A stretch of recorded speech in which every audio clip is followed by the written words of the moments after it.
The rain hammered against the windows of our small cottage in the Cotswolds, mirroring the storm brewing inside me. For years, our lives, Jean and mine, had been as predictable and comforting as the rolling hills surrounding us. I was a software engineer, working remotely, while Jean managed a local bookstore. We had met at a literary festival, bonding over a shared love of Tolkien and Austen. Our life wasn't flashy, but it was ours, filled with quiet evenings, shared laughter, and the comforting routine of two people deeply in love. Or so I thought.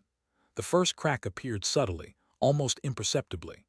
Jean, always an avid reader, started spending more and more time online, claiming to be researching new authors for the bookstore. But her laughter, once freely shared, became muffled, private, often followed by a quick closing of her laptop screen as I entered the room. I chalked it up to stress. The bookstore had been struggling lately, a victim of online retailers and changing tastes. I tried to be supportive, offering to help with marketing, suggesting new events to draw in customers. But she brushed me off, saying she had it covered. I trusted her implicitly. That was my mistake. The second sign was more jarring. Jean had always been meticulous about her appearance, but recently she seemed obsessed. New clothes, expensive perfumes, a sudden interest in fitness classes, all out of character for the woman who preferred a cozy sweater and a cup of tea to a designer dress and a gym membership. When I gently teased her about it, she snapped, accusing me of being controlling and jealous. I was taken aback. I had never been controlling, and jealousy was a foreign emotion to me. I loved her, I admired her, I trusted her. But a seed of doubt had been planted, a tiny, insidious weed that began to choke the life out of my peace of mind. The final straw came in the form of a carelessly discarded receipt. I found it tucked away in her purse while searching for a pen. A receipt from a high-end restaurant in Oxford, a place we had never been to, a place far too expensive for a casual lunch. The date was last Tuesday, a day Jean had told me she was working late at the bookstore. My heart pounded in my chest as I pulled out my phone and searched the restaurant online. The pictures confirmed my worst fears. A romantic, intimate setting, the kind of place you take someone you want to impress. I confronted her that evening, the receipt clutched in my trembling hand. She denied it at first, of course. Said it must be a mistake, that someone had put it in her purse by accident. But I saw the flicker of guilt in her eyes, the way she avoided my gaze. I pressed her, my voice rising with each denial, until finally the truth spilled out, a torrent of lies and justifications that left me reeling. Her name was Ellis, a local artist who had been showcasing her work at the bookstore. Jean claimed it had started innocently enough, a shared appreciation for art, long conversations after closing time. But it had quickly escalated into something more, a passionate affair that had been going on for months, right under my nose. I felt like I had been punched in the gut, the air knocked out of me. The woman I loved, the woman I had built my life with, had betrayed me in the most profound way imaginable. The pain was physical, a searing ache in my chest that threatened to consume me. I stumbled back, away from her, away from the truth, wanting to escape the unbearable reality. "Could you?" I managed to choke out, the words barely audible above the pounding of the rain. "How could you do this to us?" She started to cry, a pathetic display of crocodile tears that did nothing to soothe the burning anger inside me. She said she was sorry, that she didn't mean to hurt me, that it just happened. But her words were empty, hollow, devoid of any genuine remorse. She had made a choice, a conscious decision to betray our vows, to shatter the trust that had been the foundation of our relationship. I didn't say anything more. I simply turned and walked out, leaving her standing there in the rain, a broken woman in a broken home. I drove aimlessly for hours, the rain blurring the road ahead, my mind a whirlwind of confusion, anger, and despair. I ended up at a small pub on the outskirts of town, seeking solace in a pint of bitter and the anonymity of strangers. The next few weeks were a blur. I moved out of the cottage, finding a small apartment in a nearby town. I contacted a lawyer, initiating divorce proceedings. Jean tried to contact me, leaving countless voicemails, sending pleading emails, but I refused to respond. I couldn't bear to hear her voice, to see her face, to be reminded of the betrayal that had shattered my world. The divorce was messy, acrimonious.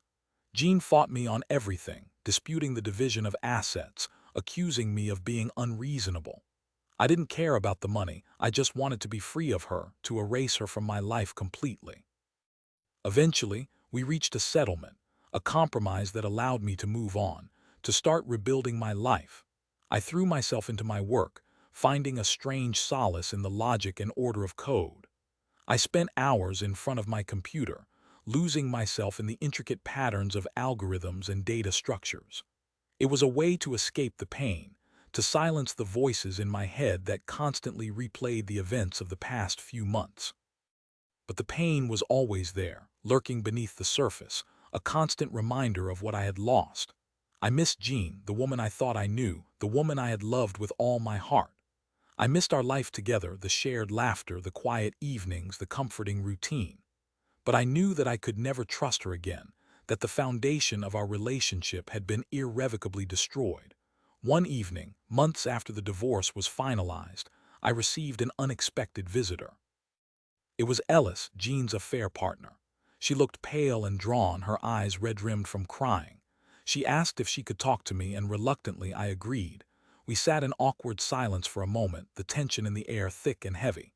Finally, she spoke, her voice barely a whisper.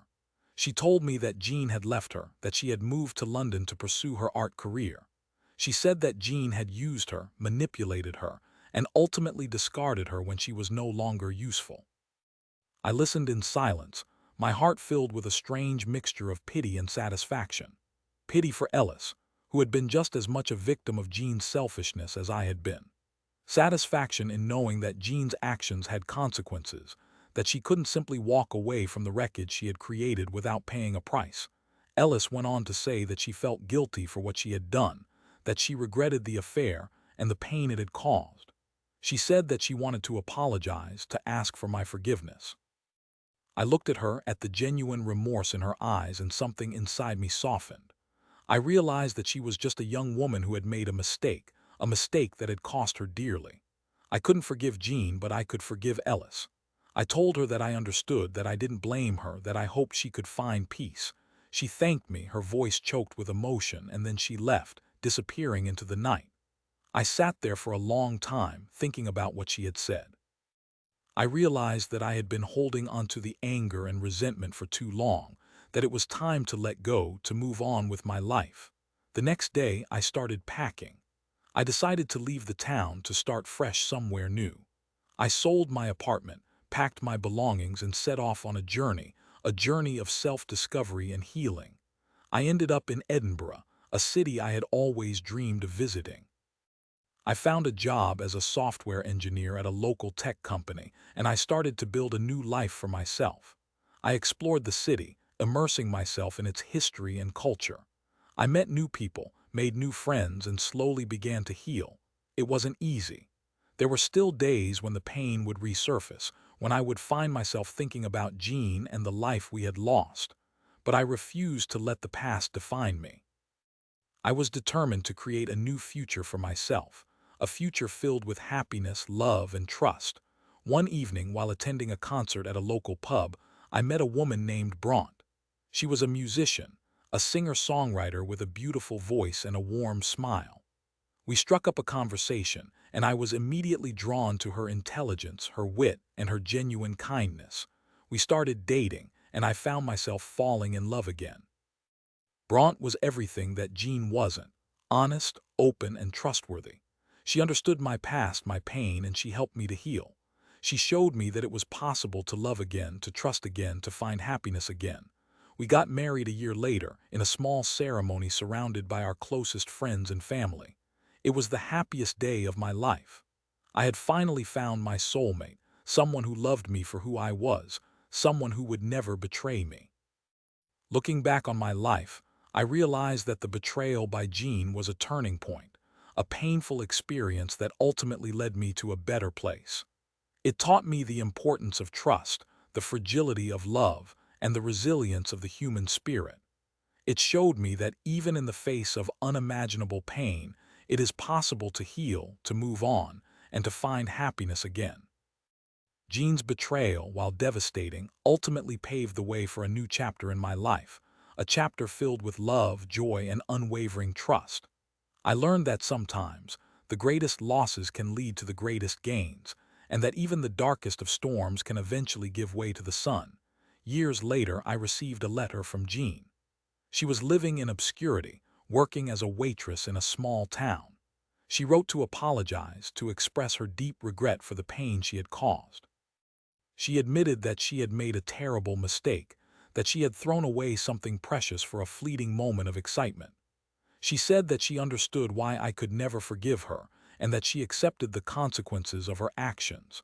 I read the letter with a sense of detachment, as if it were about someone else's life, not mine. I had moved on, I had healed, and Jean was now just a distant memory, a ghost from the past. I didn't feel anger, I didn't feel resentment, I just felt a profound sense of sadness. Sadness for the life we had lost, sadness for the pain we had both endured, and sadness for the woman Jean had become. I never responded to the letter. There was nothing left to say. I had found my happiness, my peace, and I wasn't going to let the past disrupt my present. I am now happily married to Braun, and we have two beautiful children. We live a simple life, filled with love, laughter, and mutual respect. I am grateful for every day that I have with them, and I cherish the lessons I have learned from the past. The betrayal by Jean was a painful chapter in my life, but it was also a catalyst for growth and change. It taught me the importance of forgiveness, the power of resilience, and the enduring strength of the human spirit. It showed me that even in the darkest of times, there is always hope for a brighter future. So if you find yourself in a similar situation, if you have been betrayed by someone you love, remember that you are not alone. The pain may seem unbearable, but it will eventually subside. Allow yourself to grieve, to heal, and to move on. Don't let the past define you, and don't give up on the possibility of finding happiness again. Trust that there is a brighter future waiting for you, a future filled with love, joy, and unwavering trust. And remember, sometimes the greatest betrayals can lead to the greatest blessings. You just have to be open to receiving them. That's my story. I hope it offers some comfort, some solace, and some hope. Remember, you are stronger than you think, and you are capable of overcoming any challenge that life throws your way. Keep your head up, keep your heart open, and never give up on the possibility of finding happiness again. Goodbye.